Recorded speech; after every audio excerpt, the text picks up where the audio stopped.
and welcome to this Car Pod. I'm Kennan. I'm Nick. Nick is here today joining us, my crazy friend Nick with his yellow P38 Range Rover that's been making the rounds all over the internet. We get Filippo back next week, but this week we have Nick. All right. Okay, we're going to start. We got a lot of P38 to discuss. We do. But Can't wait. We're going to start with the news. And the big news story is there's a new Corvette ZR1. Yes, it's very exciting. Now, while we're recording this, the car hasn't technically come out, but it was leaked this morning about what it's going to be, and the event is tonight. So when you see this, the car will already have come out, but we don't. Well, we assume all of what we have, all the information we have is correct. Maybe the leak was a lie, and Or really maybe it was a bluff.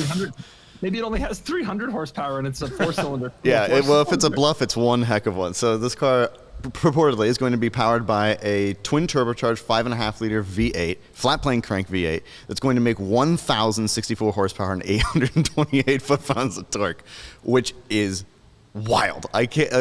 Even the thought of having 1,000 horsepower Corvette from the factory, I think, is absolutely nuts. So right. If this is true, it's going to be in incredibly high demand, I would imagine, for a while.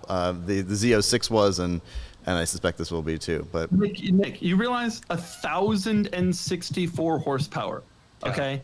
Remember? All these I got my Tesla.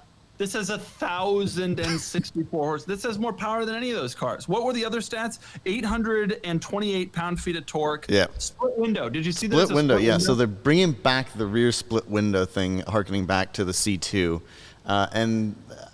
Nick said he's not a fan of it, but I think it's pretty cool. It's not that I'm not a fan, but there's a ZR1, the previous gen, that shows up at Cars and Coffee with the glass hood. And I just think that's the coolest little design feature. So Wait, so you're talking about the C6 ZR1? Is that the C6 because Kennan, he's stuck in 1996 to 2008. That's his wheelhouse. But he thinks that design feature that exhibits the plastic engine cover is good, and this isn't.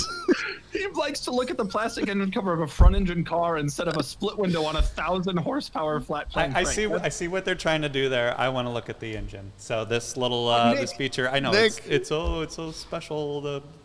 Flat plane crank it is. Yeah. No, but the C6 doesn't look at the engine. Have you ever seen it? When it opens, it looks at the plastic engine cover. It's a nice looking cover.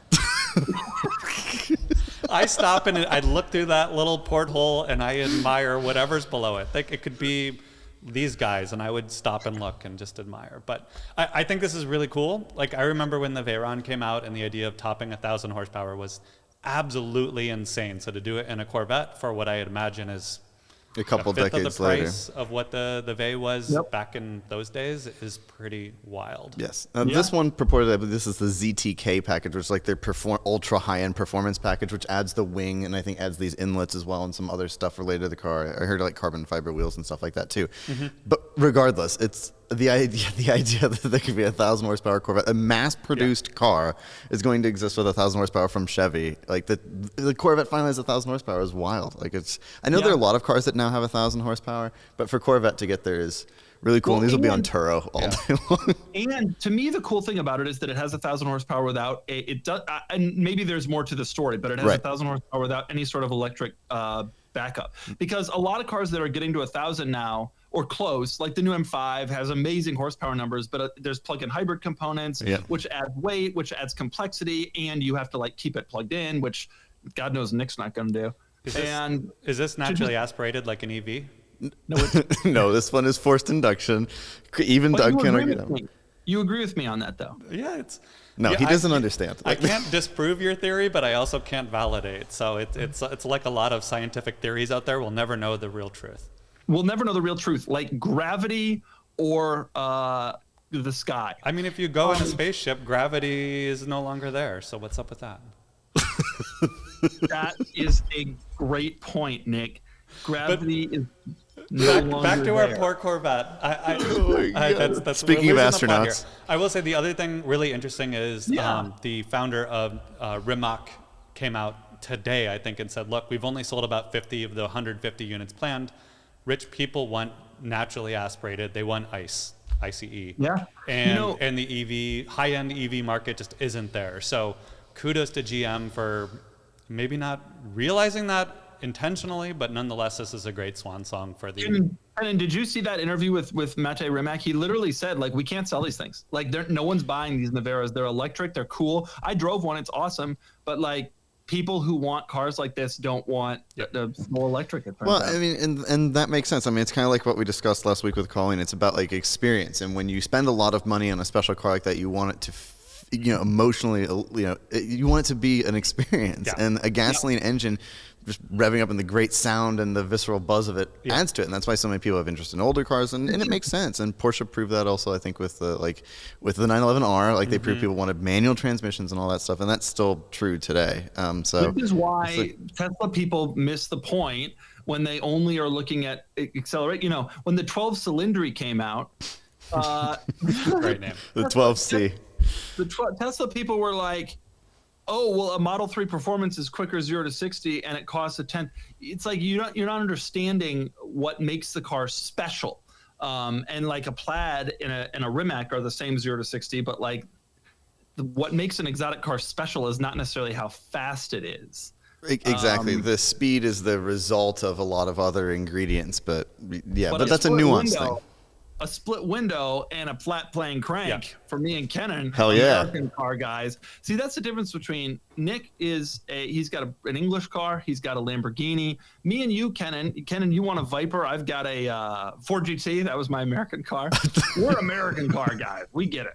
Yeah, hell yeah, brother. It is about the sound and the visceral experience, and this is going to slap you in the face. So I think it's great. I'm really curious to see what the pricing looks like, as well as availability. I have to imagine the flipping market will be crazy. Will they try to do something like Tesla did and discourage flippers or put limitations? To be seen, but I know they saw with the Z06 a lot of that. Well, we'll see how long it takes for one to end up on Cars and Bids, basically. Right. Yeah, and it'll be right away. We don't have pricing, by the way, but you can assume, I imagine high ones, maybe even touching two.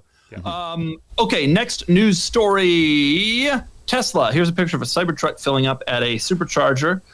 Tesla revenue down 7% year over year. In this growing industry of electric cars, it turns out Tesla maybe not growing so much.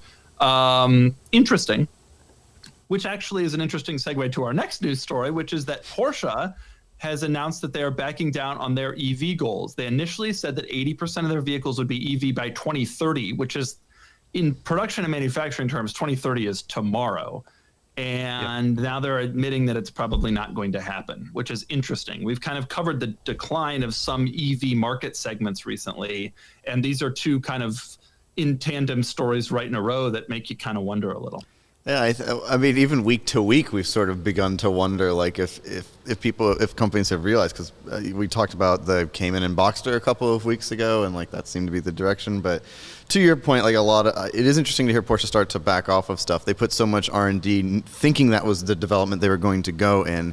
And now if they're not, that's a lot of wasted resources. So I don't know. Yep. We'll see. We'll certainly see how it pans out. I love internal combustion engines. I'd love for them to stick around, at least in cars that are special and and experiential, like we've discussed. But it's an interesting development, though. I agree with that, Ken, and I think that's a great way to say it. I love internal combustion. I love it to stick around in special cars. Right. In normal commuter boring cars, I don't really care that much. But it would be nice, and I think, the Blackwings of the world and the ZR1s of the world, it would be sad to lose it. And it seems like maybe the market isn't embracing it quite as quickly or as decisively as some people predicted. Yeah, exactly. There's always going to be room for utility vehicles. And that's what a Tesla is one of the, we've talked about this many times, it's one of the great utility vehicles. Like a Model 3 is just nice. Like it's just, you get in it. It's like a phone. You just use it. But there's nothing special about it. You get rid of it and get the newest one, and get all the cool upgrades and stuff or updates over there. Whatever. It's like, but it's not a 12 Cylindri or however the hell it's pronounced.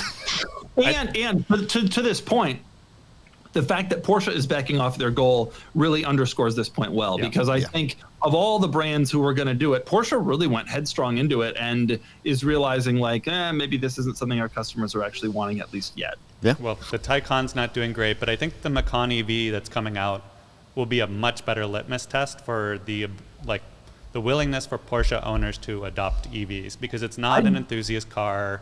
The segment it's going after is very different. I think the pricing will be semi-competitive, not outrageous. It's well although packaged. I will say, Are you aware, Nick, that they claim there's not going to be any combustion engine Macan? It's just the electric one, which I think that's a pretty severe decision. It's bold for sure. I personally, I'm still in the, like, I want the hybrid. I want a plug-in partial electric, and I can do most of my driving electric. But if I want to do a road trip to Vegas or Arizona or wherever, I don't want to have to worry about sitting in line at a charging station. Kennan, he may have to drive to Vegas. May have to drive to Vegas. Yeah, right. You impulsively need to go to Vegas sometimes. This is a common use case that the everyman needs to worry about. Give us the next news story here, which is the Honda Odyssey refresh. Nick, you see this? Yeah, it looks nice. I bring this up. The Honda Odyssey came out 2017, maybe, give or take, and this is their second refresh. They still won't redesign it. And there's a new Sienna, and there's a new Carnival, and there's a fairly new Pacifica, and they all offer hybrid versions. And the Odyssey is old. It's 7 years old, 8 years old. It has no hybrid, no four-cylinder hybrid, no plug-in. And yet they instead of redesigning it with a hybrid and changing everything, they did this. And the reason for that is, despite all of the competition, the Odyssey remains the best-selling, #1 best-selling minivan. So Honda was like, screw it. If they're going to keep buying this trash, we're going to keep making it. So it's like Toyota did with the 4Runner, basically. They're just going to continue to do it, not iterate on it at all. The Odyssey is the Dodge Challenger of the minivan segment. There's a statement. They're That's going to sell it until the federal government regulates them out of business. And so we have a facelifted Odyssey, and the only difference is, I mean, you should Google, like, the differences are like a black grille. It's like they're making fun of their customers. Like, we know you're going to keep buying this. You're not going to not buy this. Yeah, the Sienna gets twice the fuel economy, but you're going to buy this. You know you're going to buy this. My parents had 2 of them, like, when I was in, like, late high school, and to, like, you know, because I have 2 younger sisters, so they're hauling around. And I remember, like, when they went to get, like, the second one, I asked the sales, I was like, does it have, like, any major updates? Does it have, like, xenon headlights? And he looked at me like, what are you talking about? Of course not. It doesn't have anything new. At one point, they did add a vacuum cleaner to the trunk. Yes, remember that? we had. Yeah, I remember that. Keep up with the Pacifica. But then they took it away, so I don't have that anymore. There's something to be said about being the safe choice, which I assume is their direction here. I'm rewatching the show Ozark on Netflix, and Marty, the accountant, he was known for reading consumer reports and just going with whatever was the most pragmatic, simple, and least breakable option out there. And it's a huge part of the plot line is that he drives this Odyssey everywhere, kind of like Warren Buffett driving his everyman car. So I think maybe they're appealing to that. Like, hey, we want people that are not politically conservative necessarily, but just conservative in how they spend their money. Yeah. And I think this is less to break. It is a simple minivan. I don't want any frills. To be clear, I will say the Sienna is universally agreed to be a better car. It is I've driven them both. The Sienna is way better. It has better tech. It has much better gas mileage. However, you cannot buy a Sienna. Like, if you or I went into a car dealership today, a Toyota dealership, they would say, the next Sienna is 6 months away. You can give us 10 grand over and we might be able to get one for you in 3 months. Would you be interested in a BZ4X? We can give that one to you for the price of your spit. Oh man. Well, that's the Honda Odyssey. That's the Honda Odyssey. And on the subject of refreshes, Nick, you got a little news story for. Oh, good, nice picture. Yeah, I'm a big Ford Explorer guy. I have always been. I've owned 3 or 4, all Gen 1s or Gen 2s. But nonetheless, I've been eagerly wanting to get my wife into a Ford Explorer. I've been waiting for the 2025 to be announced with great fanfare. And like the Odyssey, it's mostly just a small facelift on the outside. The grille's a little bit bigger. The taillights are a little different. But outside, I don't think normal people will be able to tell the difference. Or if they do, it's extremely minor if they're side by side. Inside, it's a little bit better, but again, I would call it an iteration. So I was really hoping for my, again, plug-in hybrid electric option. It's just all EcoBoost. I mean, they're all fine motors, again, less to break, but I was looking for them to like retake dominance of this market. They invented this market. So for them to come up with like, hey, it feels like they went from 2 steps behind everyone to like a half step or maybe a full step. I don't agree with that. I think the new Explorer is one of the very best midsize SUVs, and the sales numbers have been really strong. They've been selling a ton of these. However, I do agree with you that it's weird there's no plug-in hybrid. You know, they offer a plug-in hybrid on the police version, but not on the civilian version.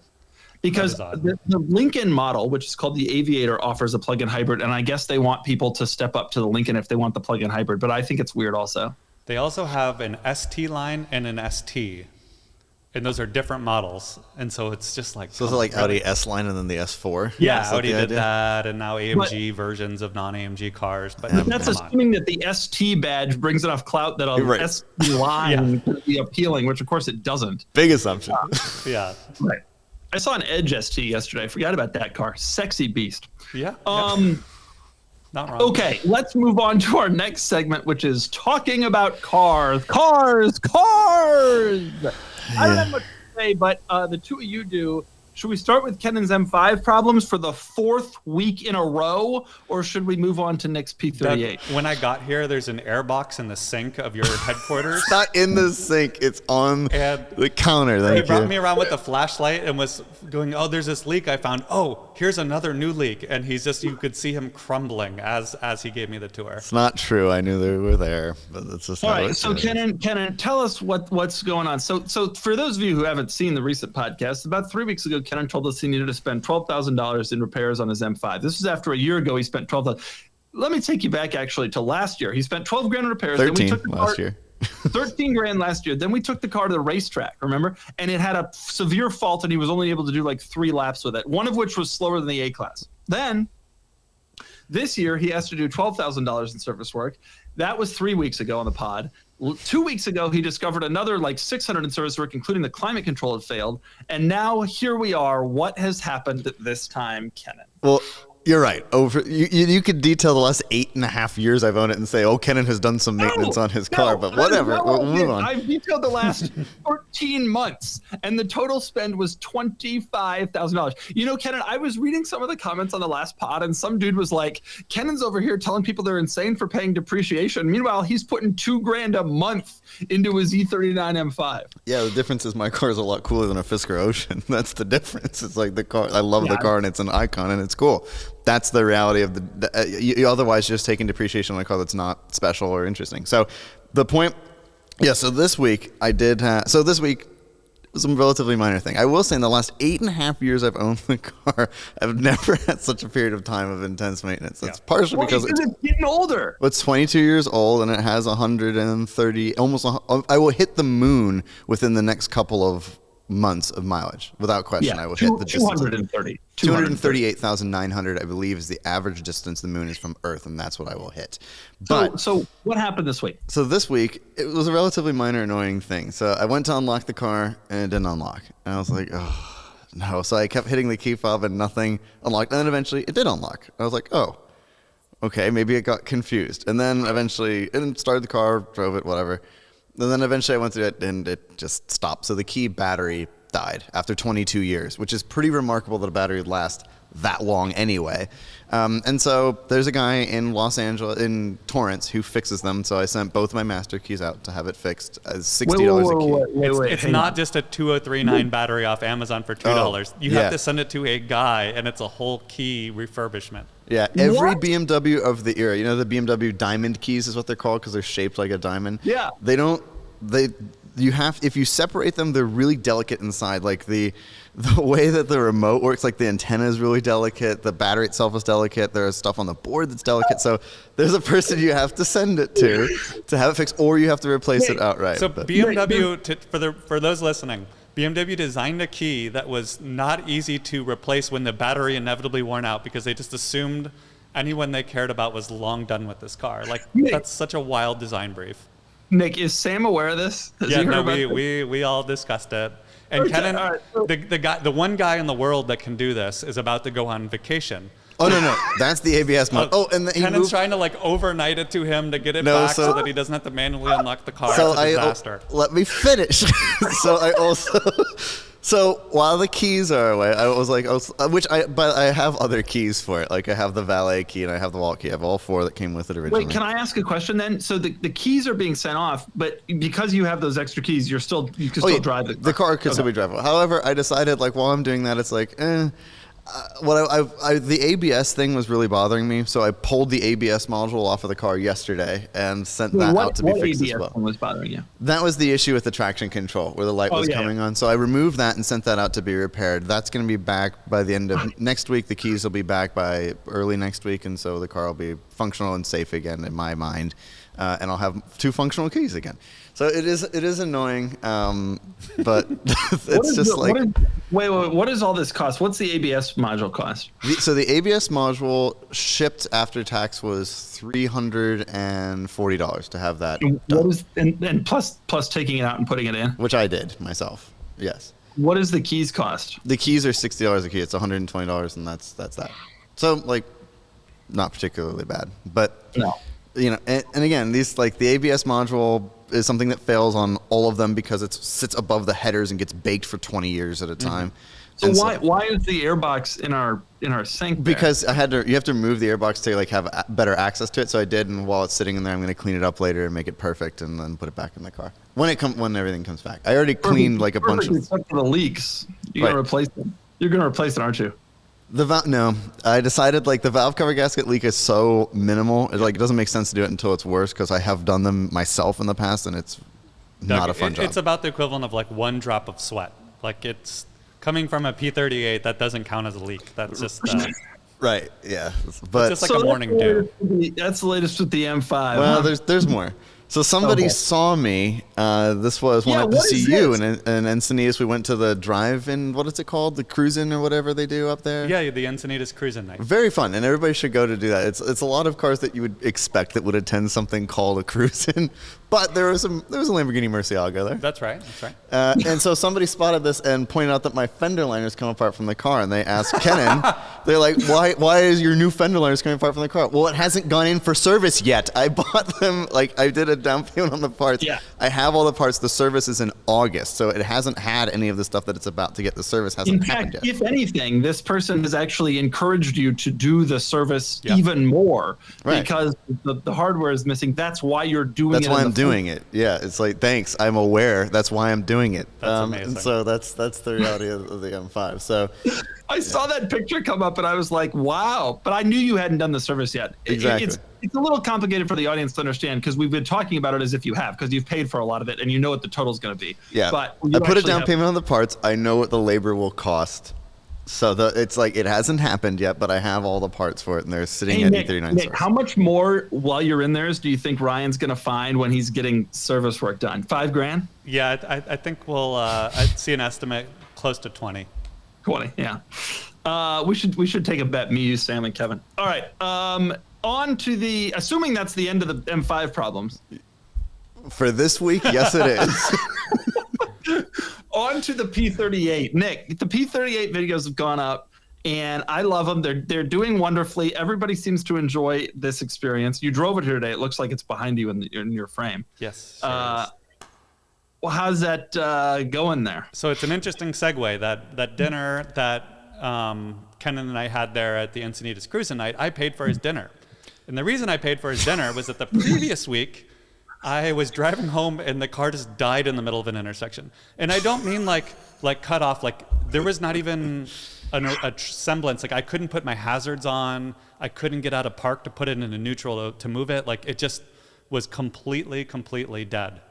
So Kennan comes in the E39 and rescues me with his BMW branded rescue kit that he has every piece for, because of course he does. It turns out that the fuse box basically had a loose connection, and so that was just killing the power to the entire car. But were you able to figure that out roadside, or did you have to get it towed? It took about half an hour, but the great thing about the P38 is everyone has had problems with them and documented them on their forums. So it was like, okay, it's either the battery or the fuse box connection, and I was pushing down on the fuse box connection in the middle of an intersection, and as I'd push down, it would temporarily get light, and then I would release, so then it would turn off, and like kept flickering basically as Kennan's sitting in there in linen pants being like, what is he doing? And meanwhile, I probably could have electrocuted myself, but I was just more concerned about getting it out of the intersection than I was my own safety. No, wait, this happened in like North Park, San Diego at night, and we're just like... And it happened after Kennan was like, oh, good luck getting home, and I'm like, no, this car's sorted. I took my toolkit out, like, I know it's reliable at this point, and it heard me and wanted to prove me wrong. It was wild. Yikes. Has it been fine? Yeah. When was that? That was a couple weeks ago. It's been fine since then? Like a week ago. It did die. It did that one more time because I thought I fixed it and it was still a little loose. But since then, it's been pretty good. I have a check engine light that keeps coming back as well. So I feel the E39 pain, but it's like an emissions thing. So I'm desperately trying to get it past smog. For those outside of California, California makes you smog things in order to sell them. And I want to be able to sell it to someone within California potentially. So Nick, there is no way that car is going to pass smog, dude. It's very close. What does that mean? It just means if I could get this check engine light to go away, it will pass. Like the O2 sensors, How do you know? everything else is fine. You haven't even hooked it up to any of the tech, like you can't even go to a smog station right now because the check engine light's on. So when you say it's very close, what you mean is you're close to being able to try. I tried once and I failed. That's how I learned that the check engine light had burned out or stopped functioning in the first place. And he gave me a list of all the other things preventing it. So I've crossed off everything on that list other than the check engine light for this P1412 and P1415, which is, I believe, the SAI system, which is an emissions thing. So I have an appointment Monday to try to get that sorted out. I'm like committed to getting this through smog. So stay tuned. Where are you getting it? Where you have an appointment? Surely not the place that took 6 months with it. No, the guy Lavon or Ramon or whatever. I was at the intersection and someone said to check them out. So we're going for that. Okay. But the video series has been incredibly fun. I really appreciate everyone leaving comments and feedback. Even my wife, like we're like going through and reading it all at night. But I've had a blast, and like the editors at Cars and Bids have done a great job at making me look like I know what I'm doing for a little bit of it. But please check it out. For those of you who've seen these, like Nick is not like a aspire. Nick has a job. Like he's not like an aspire. He just is a guy I know who makes crazy car decisions. And I was like, we really ought to throw him on the screen. And so it's just been an experience, more or less. It was a life raft after I accidentally bought a P38. So I appreciate it. And yes, I'm an econ major, and so a lot of YouTubers will do these DIY projects. So then their DIY project is like, oh, I put the car on a lift and I had the owner of this company fly in to install the part. And like, that's not DIY. Like I'm in there like YouTube in one hand trying to recreate their steps. And multiple times I fail, and I'm like, I had to take it into an exhaust shop with strip bolts or burn marks on my arm, which is still there from trying to. Yeah, that was also O2 sensor removal related. Yeah, I forgot. He just showed up to Cars and Coffee and was like, oh yeah, by far. This grotesque It's wound. definitely going to scar, but like I'm really like a DIY person here. And using shops when I fail. But it's the great irony of this smog thing, Kennan, is that the entire time I've known Nick, he's never given a damn about trying to get a car smogged. I mean, it's become like a personal vendetta. Like in the past, he's just kind of like lived through it and registered elsewhere or whatever. And now it's like you've influenced him. You've influenced him to be legit and register the car. Well, at least get it registerable in the state of California. I'll never be legit, but I'll the car maybe. It'll be one level removed from it, but you're a lot closer. I get a lot of compliments on the Montana plate with the 2 dogs with glasses on them, and P38 as the 3 letters on it. You're like a quirky professor. Something. God, what a complete and utter disaster the P38 is. And I'm excited for you to try to sell it with us. It's coming up. I think we've got maybe 3-ish episodes left, and then it'll go live with no reserve. So if you've been in the market for one, you'll have one that's running most of the time. Do you think a lot of people are? No. No. I agree. Okay, we got to move on to the market report. Today's market report is brought to you by Cars and Bids, which is the finest online automotive auction platform. Kennan, you got any Cars and Bids related things to say? No cost to sellers. Again, I've forgotten to ask Filippo again what he wants us to say, but something along those lines. No cost to sellers. Yesterday, we sold a 911 in front of an airplane. Something to think about. You see those pictures? Yes, I did. Cars and Bids. You got to go to sold. We sold there it. It is. Right there. Nick, you see this 911 from an airplane? That's amazing. Yeah. Anyway, Cars and Bids is sponsoring the market report and actually the whole podcast because this is the Cars and Bids podcast. There's a couple of things that I want to talk about on this pod, but one of them is that the Land Cruiser. Kennan, pull up the 0 mile 100 series Land Cruiser. And you guys aren't into Land Cruisers, but I want to have this conversation anyways for the few people out there who care about this. We just no-sailed this brown Land Cruiser here. What did it get up to? It got up to some crazy number. Bid to 78.5. Wow. So this is a special car.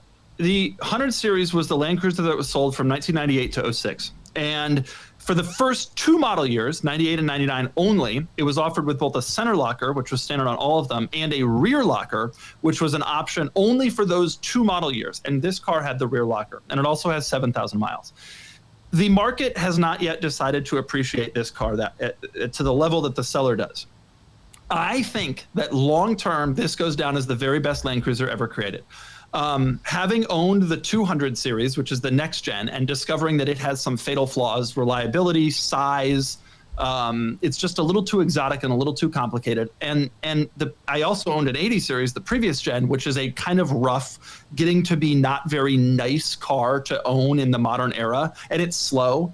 The 100 series, the 98 to 06 model, is like, to me, the sweet spot. And the 4.7 liter V8 that was in the 100 series was the reliable Land Cruiser engine. It has more power than the 80 series motor, which is also very reliable. It's not as powerful as the 200 motor, which is problematic, but it's like the perfect sweet spot. And so to me, like, this is kind of the perfect 100 series Land Cruiser. The very 2 last model years also, they gave it a power bump and some extra features. And so those are really desirable too, the 06s, 07s. But I think that long term, the car enthusiast community will view the 100 series as the best US market Land Cruiser, and specifically the 06, 07s and the 98, 99s with the rear locker as like the one to have. And I bet this becomes a $100,000, $150,000 car someday. But right now the market still kind of views the 100 series as a used car. But I think that's going to change, and this is the one to have. Yes, a nice eulogy to the 100. $150,000. You really think that? Really nice 80 series already sell for that, and the 100 series is going to end up long term. The market will value the 100 series as a better car. This is a $150,000 car in 10 years. Yes, I believe that. Doug, that's a great nuanced intellectual take. Sean, can you earmuffin it for me? The problem is it's brown. Nobody wants a brown car, okay? No, it might be worth 150. This car, 75.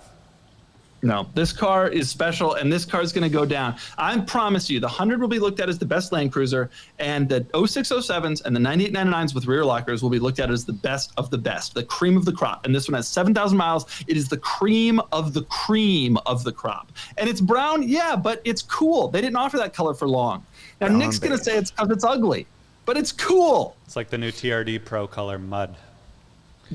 Oh God, you mark my words. The 100 series, that's a little 100 series rant. I know you guys don't care about Land Cruisers, but there will be people reading who do. That's not true. I do care about Land Cruisers. I just happen to worship at the altar of the 70s series. But I'm going to put after this, I'm going to put a reminder on my calendar 10 years from today, and we will check back on Land Cruiser values. And if you're wrong, I'm adding it to the list of things you're wrong about. And if you're right, you don't understand. 80 series with this mileage already sell for 150. It wouldn't be weird for this to happen. Yeah, there's been some pretty impressive results. I think your take is spot on in terms of why this car. You're just early. You're not wrong. You're early. Yeah, I'm early. The market, this sale was early. The guy trying to sell it was early. The market just doesn't value the car there yet, but they will. And anybody who's actually spent time in one of these doesn't want an 80 or a 200. They want a 100. They think they want an 80 or a 200, but really they just want a 100. Also, 100s are just way more plentiful, so there's way more parts availability, way more support.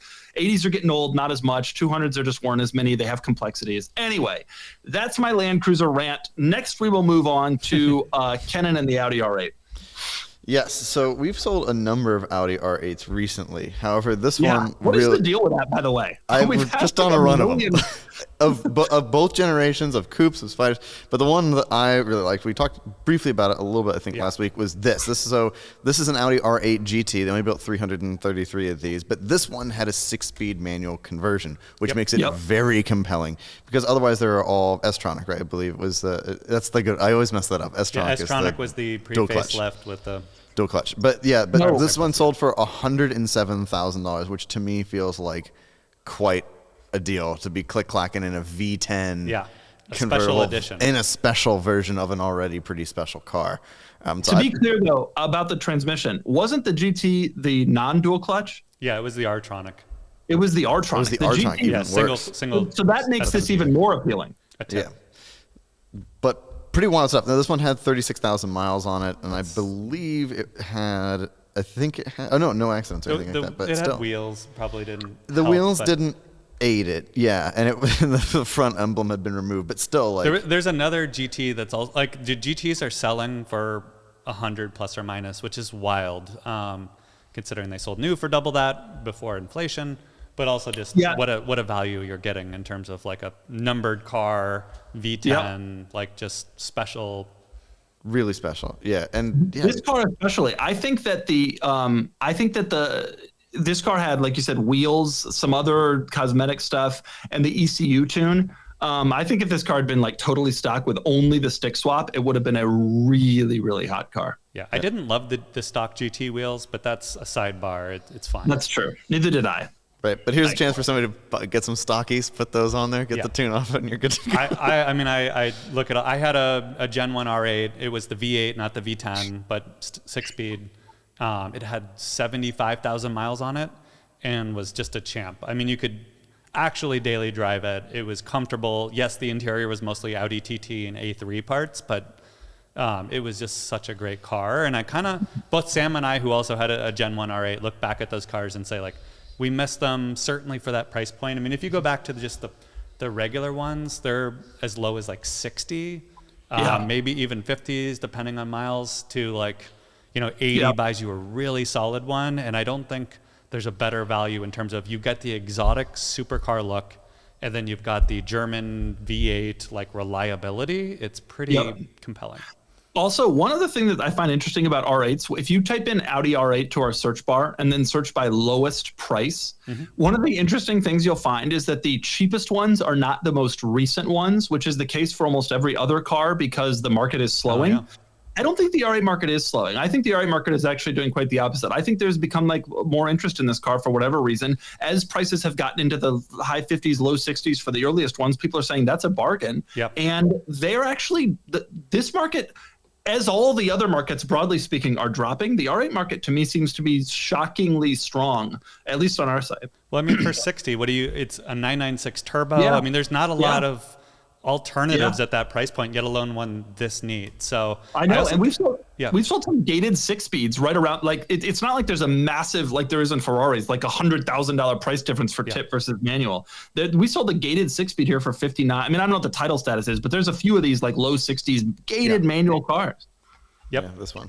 Yeah, it is wild, and they are just great cars. I mean, every time you guys would go out in the two of them specifically, like people lost their minds. Like that was. I mean, they're cool. This one especially because it's the Iron Man spec. But normies understand this car and think it's cool. It is a usable exotic car in a way that very few other cars are. Like a 911 is a usable sports car, but it's not really exotic in the way that an R8 is.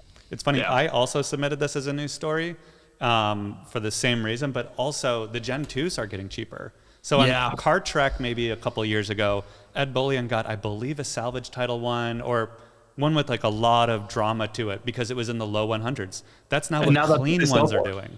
Yeah, we sold one a couple days ago for 115. That's right. Yeah, it's starting to become a good value too, and maybe that keeps dropping. I don't know, but that's a serious car. That had 540 horse and all-wheel drive. I remember when it came out, I did a review of one. We did launch control, and it felt like the fastest thing in the world. I remember that video so well. You were really cheesing in that one. You were like losing your mind at how good it was. And it wasn't just you. It was Chris Harris. It was a huge deal. Yeah. It was really a fast car back then. In the days before like electric got insane and et cetera, et cetera. Nick, I'm curious also, you submitted another news story, another market report story you submitted is Bentley Continental GT. I'm a little nervous about that. It's mostly because I'm just watching them so closely myself. They have just been transacting so consistently in the mid-20s for an earlier one, and like 50 to 60 for the V8s that it's surprising. I mean, what a deal. And like, it doesn't seem like that the headaches involved justify that being quite the bargain bin pricing. Do you think that? Don't you, Nick? Don't you think that this is going to just have all the Audi reliability problems of like early 2000s Audis, but like worse because it's a Bentley? And maybe the P38 has desensitized me a little bit, but I don't think the Audi reliability issues of that era were that bad. Yes, there were things. It's nowhere near. We're not putting airboxes in kitchen sinks of offices bad. Yes, you will. I had a B5. Absolutely. I had a B5. That car had so many problems. I will never forget with my B5A4, which was just a 2.8, the only reliable engine that car had. Nonetheless, sometimes I would start it and it would turn on and the check engine light would be flashing. And if you looked that up in the manual, it would say drive directly to shop. And then I would turn the car off and immediately turn it back on, and there would be no check engine light at all. And that was my experience with an early 2000s. That was a 90s era Audi product, though. These are like 2010 era. It's a little different. It came out in 03 or 04. You're crazy. It's probably questionable. It's a great Turo rental at the very least, which is what I did, and that's why I'm like on this Bentley Continental GT kick. But I just think the consistency, these are like nicely photographed. Other than the VW Touareg steering wheel, it looks really nice on the inside. I'm just into it, and I'm surprised at how frequently you can buy them consistently for the same price. Why are you surprised at that, though? Because you would just either... That's like logic. Like, just... why? It just doesn't make sense to me. Yes, I guess there's just a lot of them, but... Yeah, they made a lot of them. People who want luxury cars want the newest, hottest thing. They don't want an old one. It's like, it's a lot of really rich people trade out of them every year. They are missing out. They just go, and the reliability does not help. Don't forget that there's a lot of Phaeton in this car from Volkswagen. That's you're saying not that a like a negative? Car. That is a negative. No, it was not a reliable that car rock. Ken, and that one you have up is pretty compelling. Super low mile, unmodified. I mean, that's a nice looking car. Horrible and like very gray interior though. But for the 2-year upkeep of an E39 M5, you could be rolling around in this. Yeah, and then for 4 times the upkeep, you could be able to keep it on the road. Can I ask you a question? Because I'm nervous about this. I've been told, maybe I shouldn't reveal this, but I've been told that post P38, you want to do another episode of your Nick buys a stupid car and does stupid things. Are we anxiously to assume that this is a contender, or perhaps the car that you're going to be choosing? It's a contender. The Arnage T is a contender, and the Maserati Quattroporte are contenders. So that being said, I'm on Facebook Marketplace probably every hour and a half. So whatever pops up, that is the even better the best worst example of said vehicles is likely to be the culprit. Even better than that, my Ferrari mechanic had one that came in and had so many issues. They were like, the quote they gave the guy to repair it was like outrageous because it had so many problems. So the guy took the car back and Nick was like, "Hey, can you get in touch with that guy so I can buy that one?" Yeah, a mechanic's lien. I had my eye on one that was a DUI repossession. Then I was like, oh, this would be perfect. But I'm looking for something that needs a little TLC. So, God, Nick. I think that this P38 thing went better than it should have and has emboldened you in a way that I'm nervous about. Let's put it that way. Well, we'll learn our lesson eventually, but eventually we'll learn our lesson. I want to make this clear to everybody. Doug leaves town to go to the East Coast for the summer. And when he does, we all just make horrible decisions. I buy ridiculous shirts. Nick decides he wants to buy, mechanic lean Range Rover or Maseratis. It's quite a melee of bad decisions. Hey Nick, did you go back to the search results page for sold Continental GTs? Go back one. Just type in Continental GT. Did you look at that? It's a beautiful car, and it's got the twin turbo W12, and it didn't have that many miles, and it was in the middle of the country. 25. Yeah, no, it was on my watch list. I don't think I bid on it, but I've been kind of popping in here and there to do so. So. I've been flirting with danger here. It's going to happen probably by accident again, but I'm looking forward to it. That one looks nice. I'm looking at the pictures around it. It looks pretty good. That would have been a cool interior is really that is a yachting spec vehicle. Yeah, that interior is 10 times better than the silver one you had pulled up. Yeah, easily. We're renting a sailboat over the weekend. That would be perfect. We now have to move on to the Q&A section. Q&A, questions and answers. Remember, you too can ask us questions. If you go to carsandbids.com and click on the community tab, we will have a post for this week's podcast, and we will answer the highest upvoted questions regardless of what they are, even if they are stupid. And a couple of this week's questions are stupid, and we're going to answer them anyway because that's what we've promised. But please ask questions because we love to answer them here. And this week you get Nick answering in addition to me and Kennan. So the first question was from Finn Ott, and it was, Kennan, why are your brand new wheel liners missing hardware? So it was you. It was you, Finn Ott. I don't hold it against you personally. You are absolutely correct. That is the reason why. How did you find the pictures if it wasn't if it wasn't from the community tab? Did he send them to you somehow? I guess so. I don't know. Our production team found them though, but that is without question my car. I'm folding the mirrors, flexing on everybody that they work still. But nonetheless, the parts are ordered. They're here. It's just I'm having the car worked on while I'm at Car Week, and then I go to the East Coast a little bit to see Doug. And so while I'm away, the car is going to be working on. They come back and it will be done. And hopefully I don't have to touch it again maintenance-wise for a little while. That's the dream. When you come back, it'll be 3 weeks from being done with another $6,000 in additional service. Okay. Next question. I'm not wrong. Next question from Drew IV. That's Drew the Fourth. After watching the Demon 170 review, it harkened back to Doug's near mishap, which leads me to the question. If Doug indeed encountered a mishap during a review, would it make the final video cut? The mishap is a great story. Do you remember this, Nick? I saw it in the video for the 170, which was great, but I don't remember it in period. Many years ago, I filmed a Hellcat when it very first came out. This is 10 years ago, and it had just come out, and I wasn't used to driving cars that much power. Not that many people were at the time. 7 horsepower, pretty serious. And we reviewed it. Me and Filippo, believe it or not, went up to central Pennsylvania on a wet day, and we reviewed it. And I just floored it at one point, and the back end got out, and we almost lost the car and crashed. And then the Hellcat had just come out, like it would have been a big deal. Wow. And believe it or not, that car was owned by Street Speed 717, who went on to make a successful and popular YouTube channel. But at the time, he was like a guy who had reached out to me and had a car. Wow. And I almost killed Mike, it was his name. I almost killed him and me and Filippo, and everything would be different. Anyway, wow. The question was, if you encountered a mishap during a review, would it make the final video cut? Probably. I don't know. It depends what it is. I've never had anything happen. I'm incredibly cautious with the cars. Especially the super high value ones. The press cars I'm less cautious of, and occasionally something will happen to a press car. I've curbed wheels, and I'm trying to think if anything else has happened, but there have been little things with press cars here and there. I had a McLaren press car, that 750S I had a few months ago. They accused me of scraping underneath it, which I did not do. And they were like, yeah, it looks like you did it. I'm like, do you mean you did it on the way to my house when you were dropping it off, and now you're trying to blame me for it? But other than that, it was a wild conversation too. I was like, I didn't take this anywhere. I have supercars. I drove this just to review it, and then I parked it. And they're like, yeah, it looks like you scraped it. I'm like, I absolutely did not scrape it. But whatever. They're probably just so tired of having to make really expensive insurance claims after journalists in general use it, because journalists are not nice to press cars at all. No, they're not. They're not. Maybe it was something like that. But well, I'm glad you did not crash the Hellcat that day. I remember that video very well. But I'm glad nothing has happened to you too. You also did a great video talking once about how your insurance structure worked, how you were one of the only journalists who was making YouTube videos who had this crazy insurance to cover all the cars, and I think that was very admirable. And I'm glad you've never had to use that, and touch wood, it stays that way. And when I got that insurance, we were only able to find it because we had some specialty insurance kind of made for us. And we only were able to get that done because the insurer had already made a specialty insurance policy for another YouTube channel, which is Donut Media. And let's hope that they have insurance against their creators leaving. Okay, next question. Dang, wow. Just kidding. I'm just kidding. Sort of. I don't know. All right, next question. Wow. Next question. This one from Ammon Tron. What's the best engine that deserved a better chassis?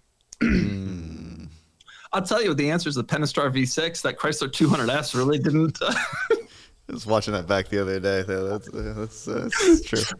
No, what is the answer? I thought about this a little, but I couldn't really come up with a good one. We had a great one at dinner the other night, which is the Gen 1 Viper. Yeah. Came with a V10 and a weak chassis in '96. They kept the Gen 1 body, but they revised the chassis. And a fellow Viper owner, I'm not fellow, I don't own one. A Viper owner was like, you got to get the 96. The ones before that, the chassis is so terrible. It doesn't matter that it costs 20 grand more. Spend that 20 grand for the better chassis, because then you get the best of both worlds. Kennan and I want 3 spokes. Verbatim what I said. He said you can swap the 3 spokes. And he's like, you can do this and add these mods to add side pipes. And it's like, you're missing the point here. I don't want to have to do any of that. You're missing the point. I totally agree. Plus, that chassis wasn't so bad. I've driven General Vipers. They're fine. They're not amazing, but that's not what you're looking for. You're looking to cruise. I'm just going to drive around and mess around with, with a V10 convertible. What comes to mind for me is classic muscle cars. 67 Mustang, my God, it is a terrible driving experience. But you could put a 351 in there, and it sounds cool. It gives you all the right feelings. And then you turn the wheel, nothing happens, and it's squishy and rolly. Like a lot of the older cars, they need a chassis swap. Yeah. Mazda CX-7, the Ford Ranger that just went out of production. Those are good ones. Okay, I don't have any really great answer to this. Yeah, I don't either. The 400i thing we talked about last week was pretty great. So people swap those into 330p4 replicas. That's a much better application for that engine. Yeah, that's a good one. Usually it's the other way around. Usually there's a chassis that could use a better engine. Yes. But I think the Urus needs a chassis swap with the 4x4 squared. Lift it, portal axles, something like that maybe. That would have been cool. I think they should have done that, and I think that was a huge mistake. But Lamborghini makes mistakes. Not back when they were making our cars, am I right? That's right. I got your voice there. Okay, next question from Godsend. Maybe you guys have covered this, but how did you all meet? Kennan, tell the story of our meeting. It's a long one. So it comes back to the almighty E39 M5, as with all things with me do. So Doug was driving back across the country. I believe it was your sister-in-law got married in California, and you were driving back across the country in the Aston Martin V8 Vantage. You wanted to make a thing of it. You drove the Carrera GT for the first time, made an amazing video on that one. And then you were driving back, and when you were driving back, you set a series of meetups along the way where fans could come and meet. And you weren't really sure if anybody would show up, but lots of people did. And one of the ones that you were going to do was between Cleveland and Philadelphia. We lived at the time, or between Chicago and Cleveland, or Chicago and Philadelphia. We lived at the time. Cleveland was like the city to stop, and you set one up there. And so all my friends and I got in our M5s, like I think it was 4 or 5 E39 M5s and an E60 M5, and we went up to meet you. And when I got there, I noticed there was a vibration in the car that was not normal. And I thought maybe I picked up some rubber on the road or whatever. But I was driving along, and then I got to the parking lot where you were. I put it in reverse, and it went pop. And I was like, that sounded really expensive. But nonetheless, I wanted to meet Doug. So I went over and I met him and said hello. We were talking for a little bit and talking to other people there. And to be clear, there were many people there. I mean, many, yeah. If it wasn't for the next part of the story, I think Kennan would have just been another, face in the crowd. But yes. Continue. But yeah, so then I was like, all right, at some point I got to go see what's wrong with the M5. And so I go over, starts fine and all this stuff, put it in gear. I move forward, it goes ka-chink, ka-chink, ka-chink. And I'm like, oh. It's not going home under its own power. So I had to call a tow truck. Now, at this point, the sun is going down. It's getting darker. There's still lots of people hanging out talking to Doug. And this bright yellow tow truck with all of these lights shows up and parks right in front of the M5, and everybody just flocked over to the M5. And Doug is there, and he's saying to me, I have to get pictures of this thing to send to my friends. They think it's the greatest car ever made, and here it is in its natural habitat on the back of a flatbed. Yep. And it got towed up onto the truck. My friend Ryan has footage of this because he filmed the whole thing. That's great. But Doug actually was very sweet. He offered to drive me home. He felt so bad that I had to go through this, and I said, no, it's fine. I've got my cohort of E39 M5 owners I can ride home with, but thank you. And then after that, I contacted him to do some marketing stuff with us at the exotic car convoy, and that was one of the things I mentioned to him, and he remembered who I was because my car was the only car at any of the meetups that he went to that broke down. So the unreliability of the E39 M5 is something I put up with, but it got me one of my best friends, and I get to work at Cars and Biz as a result of that too. So I'm trying to scroll back to my phone to see if I still have the picture. I could probably find the date for you, but I would need a second to track it down when it was. It was in August of 16. Nick and I met because our wives were together. It's actually not as interesting of a story. Here's the trip. Kennan, I'm going to find this. I'm going to find this picture. I've never seen that picture of it, to be clear. I've seen the footage of it going up on the truck. I have pictures of, I think. Here I'm in Salt Lake. Here I'm in Colorado, Idaho. I'm coming. He also got a picture of a bison on that trip with the Aston Martin, very famously. Yeah. Very proud. One of his more proud automotive accomplishments. That is one of my proudest moments. I got a picture of my Aston Martin with a bison, and everybody's over like, I drive my cars. I'm like, yeah, you don't do this. I bet you don't drive your car. A bison. All right, here I'm in Chicago. Oh my God, Kennan, look. There it is. Oh. That's the wow. There it is, the almighty Center. This is at Severance Town Center in September of 2016. Look at it. Can you believe this? Yeah, and that's Ryan's car. That's my friend Jeff's car next to that. Yeah. There it is. There it is. Oh, God. What I didn't tell you was the next day they dropped it off at the wrong service place, left the keys in it, and just like ditched the car. And I had to go find where it was and take it to my like mechanic. And I had to drive it. Like, I actually have these pictures. How amazing is that? That's pretty. That's incredible. That was almost 8 years ago. It'll be 8 years ago in 2 months. Yeah. Wow. What's amazing too is you're friends with all the people that you went to with that. You're still friends today. You're friends with Doug today. Like, I've met most of my friends post-college through the car community, which is wild. And I had like different eras of life where I had my Audi VW club back in Tempe, Arizona, and I like Four Ring Racers. Shout out. It's changed a few times, but like other than daycare, I think cars have been the number one way for me to meet people. It's really a special and cool thing.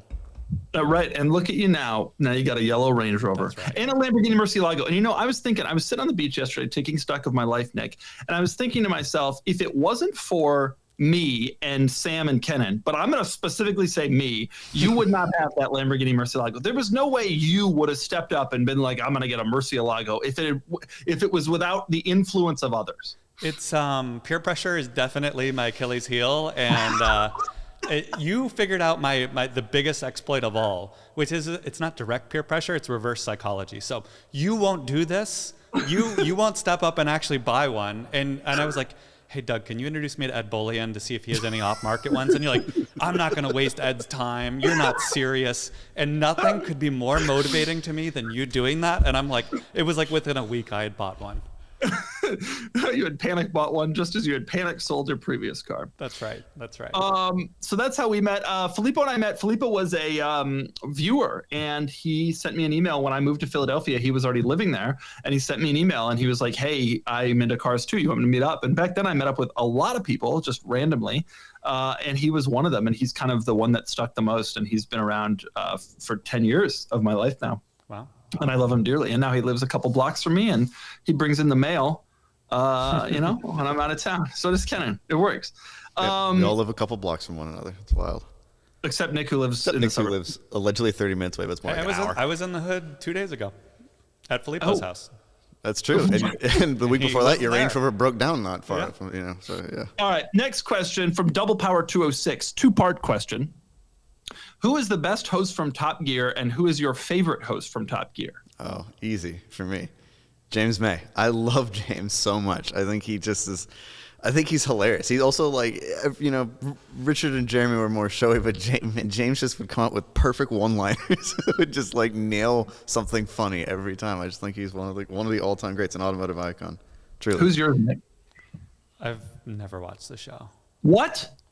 I mean, I've seen a couple clips. Are you being serious? I'm familiar with Top Gear. Yeah, I like missed the boat, and now like going back to watch it just seems too intimidating. I feel like Are you out of your mind? You haven't watched Top Gear? I mean, if I had to pick a favorite, it'd be Joey from Friends, but I'm kidding on that.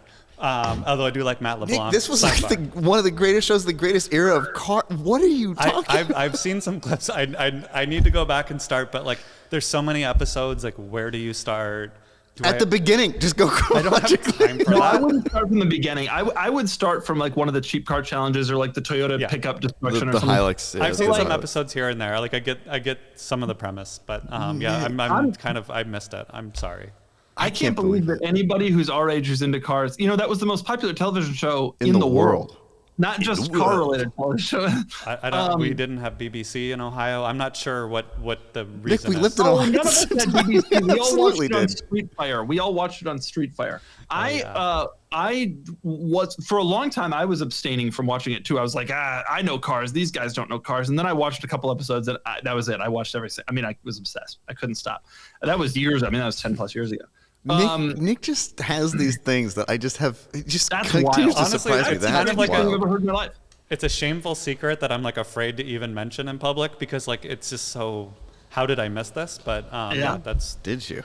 That's my dirty Especially laundry. because like we're making car content. Like this is everyone who's making car content today, whether they admit it or not, is a fragment of is inspired by or a child of, or, you know, in some senses, Top Gear has influenced them, period, regardless of what they say. It's like current music and jazz, am I right?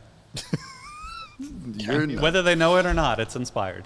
My answer, by the way, I can't pick a favorite. It's begging the question, but I think that those three guys together, the chemistry was so unbelievable, and I don't think either of them individually was particularly great, but I think the three of them together were probably the greatest thing, like the greatest combo of three people that has ever been put together on camera in the entire history of cameras. Yeah, that's indebatable. I think that is absolutely true. That it was lightning in a bottle. It really was. Their chemistry is just perfect.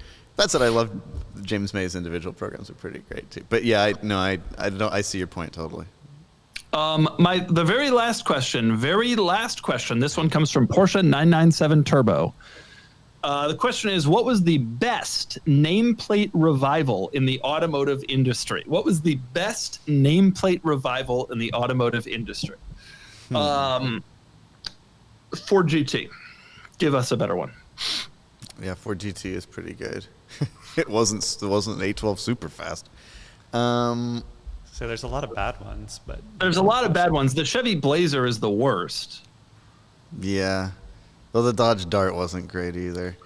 Although the original Dart wasn't great. Like, the original Blazer was cool as hell, and then they came out with the new one, which is literal utter front-wheel drive. Carrera GT might be one, because that was a model that existed previously. 924, that's a damn good revival. They took a pure trim level from the 924, which was developed to be a Volkswagen, and they turned it into the greatest supercar of all time. All right, Nick? Well, there you go. Virtual fist bump. For a mainstream car, I think the Bronco was a pretty good job. Bronco. No, there are good ones. The Bronco is a good one. Bronco Sport, not as good, but I still like it. Remember when they brought back the Taurus nameplate after the 500? That was something. That was something. Yes. Bronco was actually a really good one. They really did it right. Yeah. In a way that no one was expecting them to. Remember when the Defender came back and we all thought they did it right with the Defender, and then it just kind of waned out? But like the Bronco seems like it's sustained that fanfare past the like. Defenders still sell crazy though. They're still killing it, and that it's now 5 years. You know that Defender has been out for 5 years. I still remember when you couldn't get a door for it because it was so new. I think that's still the case. That's just a Land Rover manufacturing feature. But they're more in junk cards now. You can probably go find one. That's true. I'm so glad I'm out of that car. And you know, I see 130s. It's such a popular car here. I see 130s around, and I'm like, this is the heinest Hain in the history of Hain. That is truly the ugliest car on sale. That backpack wearing SUV. It looks like a Defender wearing a backpack. What else was a great nameplate revival? I think Ford GT's got to be the winner. Come on, they brought it back as a super car. Like, that's so cool. I'm talking about the 05 specifically, not the 17. We know. I'm sure the commenters are going wild with something really obvious that we missed. Kennan, I know you're a big Ferrari California fan. It's a revival of sorts.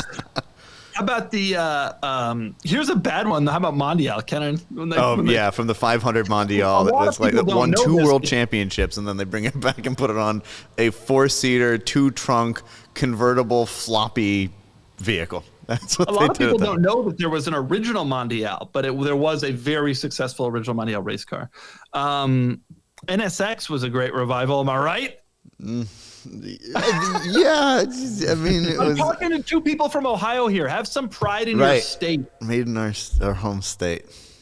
I'm really struggling. Ford GT does probably win. I think I'm sticking with Carrera GT as a wild one, but I think we've come up with a lot of the good ones. I think those were a lot of the good ones. And with that, that's our final question and our final answer and our final everything. This was the best podcast we've ever recorded. Ooh. Nick, any parting thoughts? I got nothing. If you got a Quattroporte, Nick is in the market. Yeah, throw me your... I would love comments. Please do check out the P38 series on the Cars and Bids channel. If you're not subscribed, you should be.